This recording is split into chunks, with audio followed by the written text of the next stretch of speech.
and has a hand in what is going on now. I will let him A very light touch. Thank you. Thank you very much. Allow me to add my welcome. Thank you. Allow me to add my welcome to everyone in person and those of you online. We are assembled here to launch a new book by Allan Michel Jales Coutinho titled Curriculum Work and Social Justice Leadership in a Post-Reconceptualist Era, Attaining Critical Consciousness and Learning to Become. My thanks to the leadership and staff of UBC's Green College for hosting this event. I'm the moderator, Bill Plattner. A word about format. In a moment I'll introduce the speakers, after which Allan will speak about the book. Following his presentation, he'll be questioned by each of the three panel members. They are Alim Fakirani, Sonia Huda, and Bruce Moghtader. After their exchanges conclude, there should be time for a question or two from anyone who's in attendance today. Allan Michel Jales Coutinho took his BA at Green Mountain College in Vermont, a liberal arts college that focused on the environment, and his master's degree at Harvard. He also studied at Nagoya University in Japan, and the University of Toronto, and the Federal Institute of Education, Science, and Technology in Brazil. Allan is a native Brazilian. In addition to studying for the PhD at UBC, Allan is serving as a research assistant on the Shirk-funded Curriculum Studies in Canada project, while completing a second book, currently under contract with Routledge. He is a resident of Green College. Alim Fakirani took his BA at McGill and has 2 master's degrees from University College London. He has taught in Vancouver, Montreal, Kinshasa, and Madagascar. His experience working with refugee, immigrant, and visible minority students, coupled with his own experience of schooling in Canada as a first-generation Canadian, inspire his current research. Alim is the father of 2 young girls, prompting him to think about his daughter's place, history, and narratives in the curriculum they will study in Canada. For 10 years, Sonia Huda has taught at the Ismaili, Takra, and Religious Education Board. Like Alim, she is a PhD student in UBC's Department of Curriculum and Pedagogy. She took her BA in Islamic and Middle Eastern Studies from the University of Texas at Austin. She has 3 master's degrees, 1 from UBC and 2 from the University of London. Her research interests include autobiography, theological curriculum theory, and the concept of curriculum as lived. Bruce Moghtader was born in Iran and grew up in Vancouver. In 2021, he completed his PhD at UBC on the intellectual history of the concept of human capital, a revised version of which will be published in book form next year. Bruce has worked in various capacities at Simon Fraser, the University of Victoria, Kwantlen Polytechnic, and now at UBC. He is the author of Foucault and Education Ethics. Please join me in welcoming our author and panelists. Allan?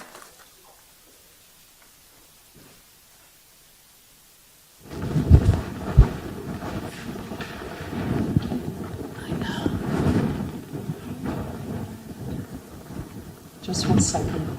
Technological issues.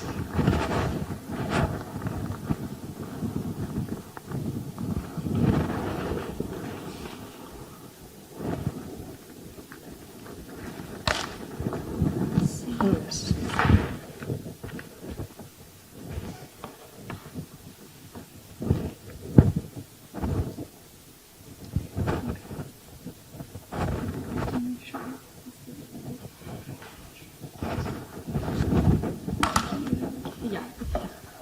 Functionality.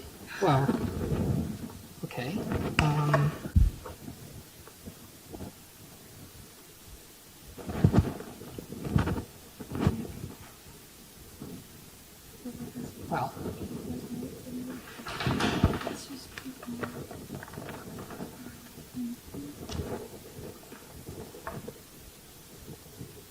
Thank you. Hi, everybody. Thank you, Dr. Carter, for your introduction. The panel is England College for hosting this event. Before I start my presentation, I would also like to acknowledge the land from where I speak and the land from where I come from. The traditional, ancestral, and unceded territories of the Mexican people and the land of Potiguaris. I wrote this book about curriculum, most in my home country, on that land. And I'm grateful to be able to launch this book on this land as a guest, as I continue to learn and unfold my positionality and learn about the world. For those who are not acquainted with the field of curriculum studies, curriculum is not always perceived as a document that we hand to teachers, but as lived experience. That is, relationships and meanings that are conditioned by objects, by policies, and networks of power, privilege, and oppression. When we study curriculum as lived, we often transgress the walls of the classroom to study relationships among people and objects, people in nature, and even among nation states. Of course, we can employ a lot of qualitative and quantitative methodologies to study relationships, but I deliberately choose to do this work autobiographically. I study my own course, my own life, my own becoming, relationally and contextually. But how do I do that? As a curricularist, I study my life in relation to the environment. So in a way, I'm doing some ethnographic work because I'm seeking contexts that are internal and external to me. Based on Bill's theory, I perceive curriculum as lived as an amalgam of contexts that come together to forge my own becoming. I employ an ethnographic tool called critical bifocality, coined by critical ethnographers Weiss and Michel to seek these contexts in my autobiography and to study relationships of power. Disrupt, and therefore, I'm able to disrupt previous understandings, which are called single thoughts, that I might have learned even unconsciously throughout the course of schooling. But I autobiography not only look into the past, as we usually do. Again, I employ Bill's theory on curriculum, query, to study my becoming in relation to these contexts. And then I look into the past, even to moments prior to my birth, in a regressive moment, and look into the future using my imagination in a progressive moment, while mobilizing academic knowledge from academic disciplines, especially from critical theories, to understand and analyze these contexts relationally. The analysis ultimately brings me to a synthesis, to the present moment. This is not linear but ongoing work. It often provides me with critical understandings that can lead me to a new becoming as I attempt to unfold the public and collective enterprise of curriculum by forging nexus and proximity. But why is nexus and proximity so important for curriculum?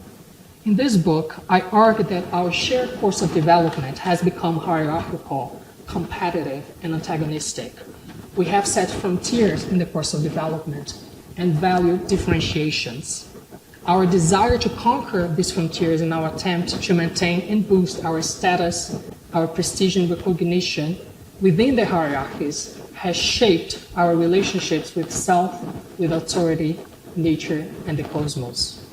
To counteract this course, I run the course itself, and drawing from the scholarship such as Nell Noddings, among other scholars, I end up speaking about love as an ethics of care. I ultimately connect this concept of love to hospitality and solidarity in this book, to forge a nexus for curriculum.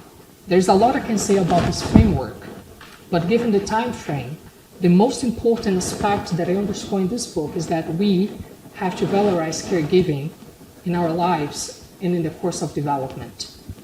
I'm hoping, however, to bring all these concepts into life today, and therefore I unfolded a new autobiographical excerpt called Taming the Heart Beast, Reframing the Meaning of Money Curriculum Work.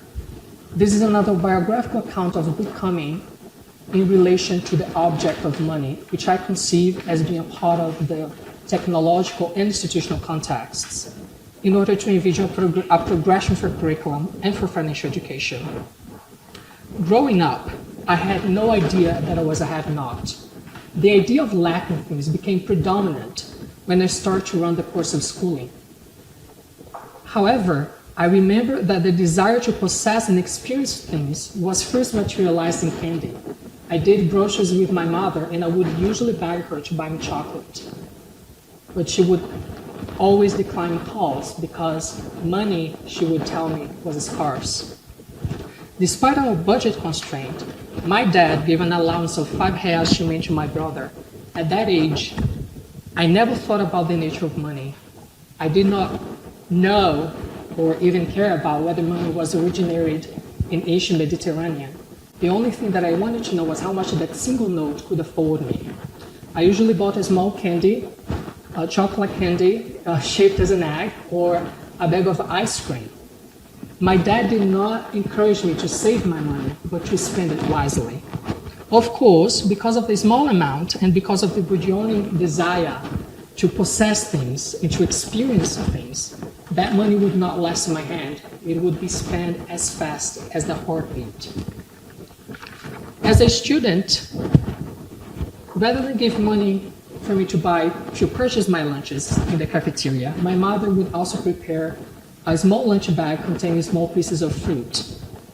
However, at a later age, that same lunch bag would start to convey meanings of infanthood. But all I wanted to be was an adult. To use pens rather than pencils, to use whiteout rather than erasers, to buy my own lunch in the cafeteria. I looked up to those who were in higher grades, and I longed to experience that kind of becoming, but clearly that lunch bag could not help me afford that experience, for I now desire money for my own independence. As I unfolded in relation to money, or the lack thereof, my internal longing to acquire and possess objects constituted my hidden curriculum. I wanted to experience a sense of adulthood, but I could not voice that longing to others, because doing so would disclose my socioeconomic status.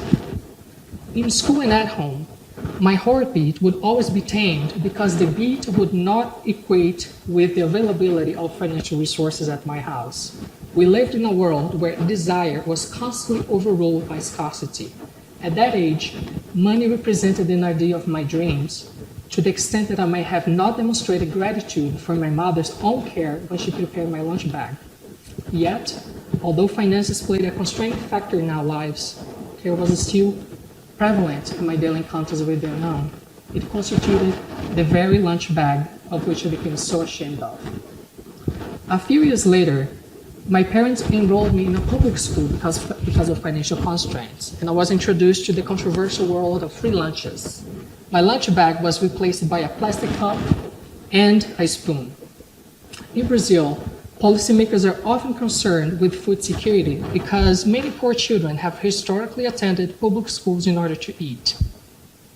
Having already experienced another world of becoming, where the well-off would be able to purchase their own school meals, I felt ashamed and sorry for myself and for my peers, because we apparently had no other choice but to eat what the school had to offer. Over time, however, I realized how much my peers appreciated those meals, more than my blindness of insight and privilege were initially able to do. Ultimately, I got accustomed to that experience. While in the past my mother would take care of my lunch bag, the school would now do that care for me. The merendera, the cup, and the spoon, all together, filling children's mouths. About a decade later, I also interned in a public school in the United States as a college student, and I worked alongside the principal. The principal cared enormously for his constituency, and he would take me to the cafeteria, where he would speak with teachers, students, and staff. One of the first policies he introduced was the replacement of our card system, where those on free and reduced lunch would pull off the readily visible card and show it to the cashier. This principal felt that it was unnecessarily humiliating for many, and it discouraged many of the families from applying for free and reduced breakfast and lunch. He decided to purchase instead a point-of-sale system where everyone used the student and staff ID numbers in the checkout.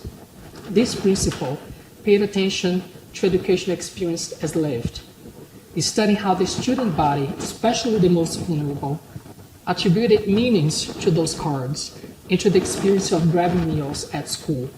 His theory of change regarding how to feed hungry mouths in schools did not look into the previous distribution of cards as a good enough strategy to solve a systemic issue in his school district. Rather, he continued to look deeper within his powers and capabilities to forge a curriculum whose theory of change involved a much more loving and caring response to becoming in relation to issues of socioeconomic disparity and poverty in his school district. My own experience of eating school meals was quite different from the ones I observed because the object of money was absent from my situations of becoming. The students would not experience the financial transaction involved in providing and receiving meals in my public school in Brazil. My experience with school meals was only mediated by the metadata.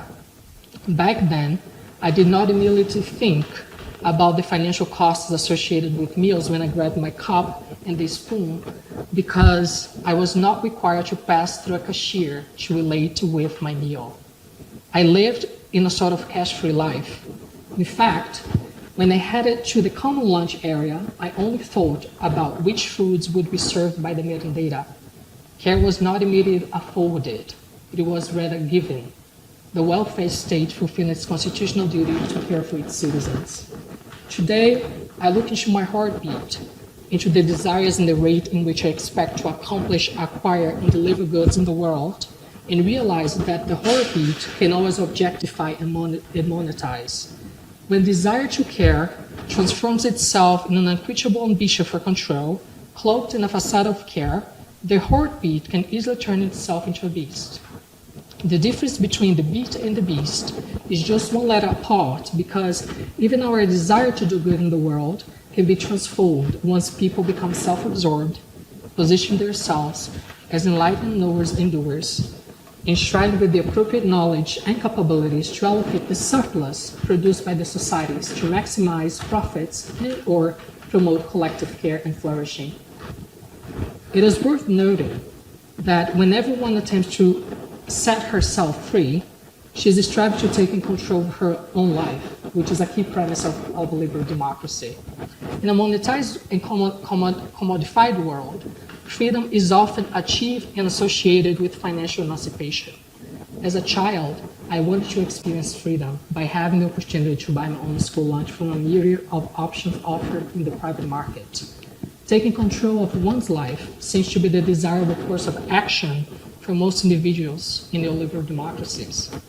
At that age, when I desired to purchase my own lunch, I did not realize that this type of freedom would be rife with pernicious implications for running the course of development, especially for the most vulnerable, and for the ethics of care itself. At the outset, the mentality of setting oneself free may look appealing to individuals. However, embracing freedoms, individuals also are called upon to take responsibility to care for themselves in the course of development in very unequal societies.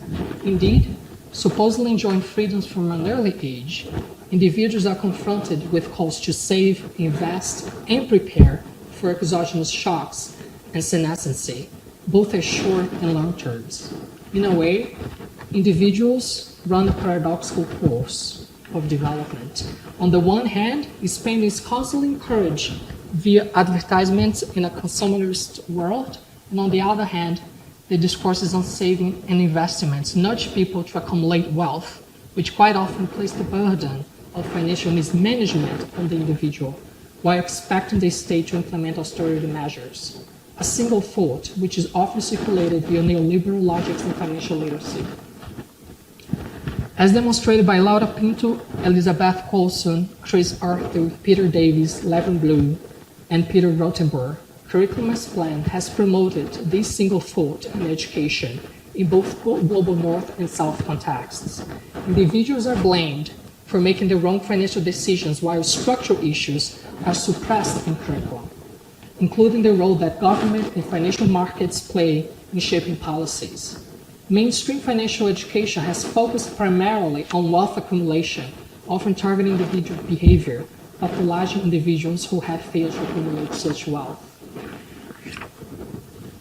A new angle for becoming would consider the ways in which people relate differently with money and capital, within and across a large spectrum of diversity, and in relation to social structures.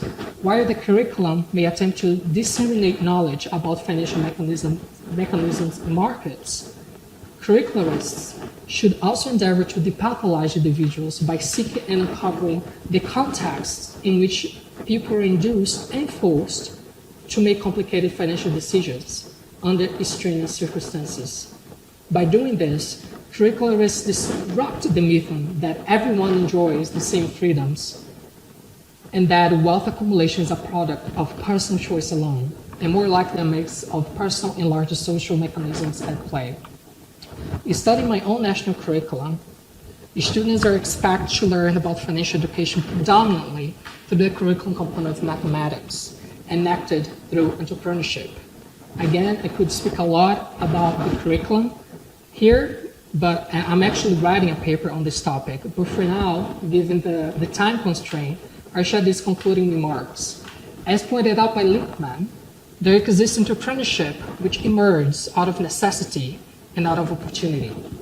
Although entrepreneurship out of opportunity might foster creativity and innovation, it is important not to romanticize the role that entrepreneurship can play in societies, especially in contexts where social vulnerability is omnipresent.